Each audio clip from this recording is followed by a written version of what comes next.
বাবা আমি তোমাকে কিছু বলতে চাই। না বাবা, তুমি ঠিক আছো তো?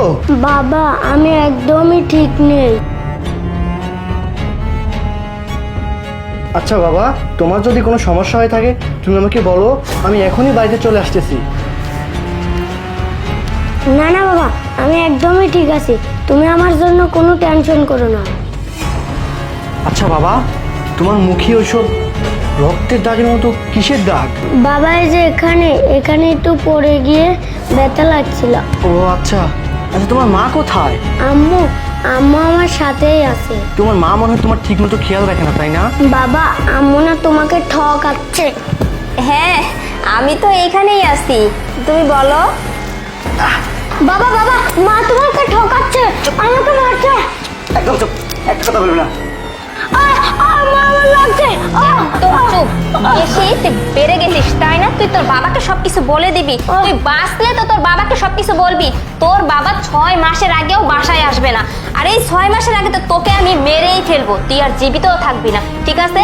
একদম মুখ বন্ধ রাখবি। আরে ওটা মারো, ওরে মারো। মারো মারো।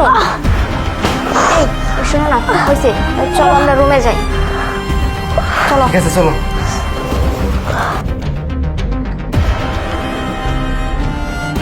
শোনো নেবা, তোমার ছেলেটা অনেক অসুবিধা করতেছে, ঠিক আছে?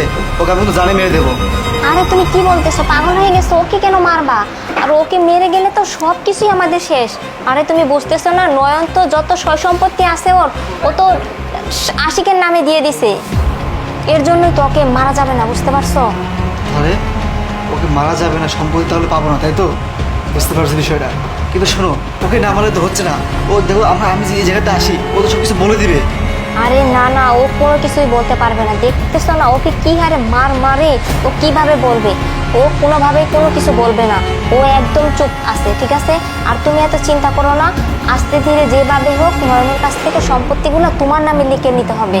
বুঝতে পারছি, এখন তো ওর মনের নামে সম্পত্তি নাই, সম্পত্তি আছে এখন ওর ছেলের নামে, ঠিক আছে? হ্যাঁ, ওই ছেলের নামে থেকে আগে আমার নামে নিতে হবে, তারপরে ওই ছেলেকে মারতে হবে, বুঝতে পারছি। হ্যাঁ, তুমি একদম ঠিক কথাই বলছো। যাই হোক, আপাতত তুমি মাথা গরম করো না, আস্তে ধীরে থাকো, দেখি কি হয়, বুঝছো? আচ্ছা ঠিক আছে। আরে আমার ফোন আসছে। আরে নয়ন ফোন দিছে, একদম চুপ থাকবা, কথা বলবা না। হ্যাঁ নয়ন বলো। কি? তুমি চলে আসছো? দরজার সামনে দাঁড়িয়ে আছো? ও আচ্ছা ঠিক আছে, তুমি দাঁড়াও, আমি এখনই দরজা খুলতেছি। আচ্ছা। আরে এই সময় নয়ন কি করে আসলো? আরে সেটাই তো বুঝতে পারতেছি না, ও চলে আসছে। এই আমি কি করবো? আমি তো আমাকে মেরে ফেলবো দেখলে। আরে তুমি কোথাও একটা লুকাও না, এখন আমি কি করব? হ্যাঁ এখানেই লুকাও, লুকাও লুকাও, একদম চুপ থাকবা, কোনো কথা বলবা না। এই যে ও চলে আসছে।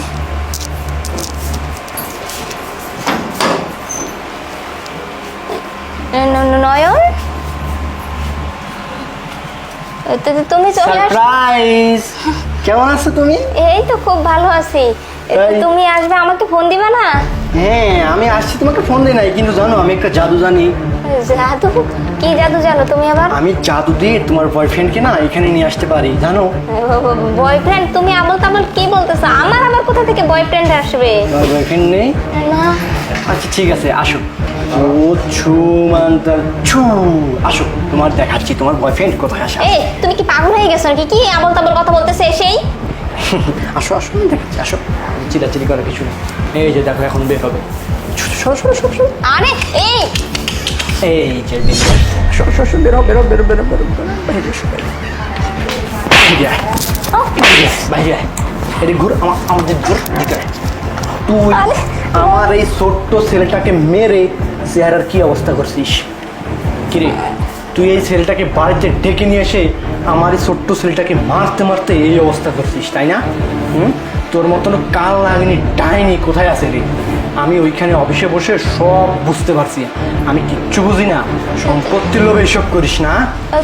তুমি কি বলতেছ? তুমি এসব কিভাবে জানলে? আমি কিভাবে জানলাম? ভিডিও কলে না আমি সব শুনতে পাইছি। এই ছেলেটা আমারই ছেলেকে বেল দিয়ে পিটাচ্ছিল, আর তুই ওই যে সাঁড়াশি দিয়ে আমার ছেলেটাকে শরীরের মধ্যে দাগ দিচ্ছিলি। তোর এত বড় সাহস, কাল নাগিনি ডাইনি কোথাকার! ডাইনি কথাই আছে না, পর পরই হয়, পর কোনোদিন আপন হয়। তুই সেটার প্রমাণ দিলি আজকে। নয়ন বের হয়ে যা, বাড়ি থেকে বের হয়ে যা। যদি বাড়ি থেকে বের না হোস না, আমি কিন্তু তোদের দুইটাকে পিটাতে পিটাতে থানায় নিয়ে যাবো। বের হ, বের হ, বের হ।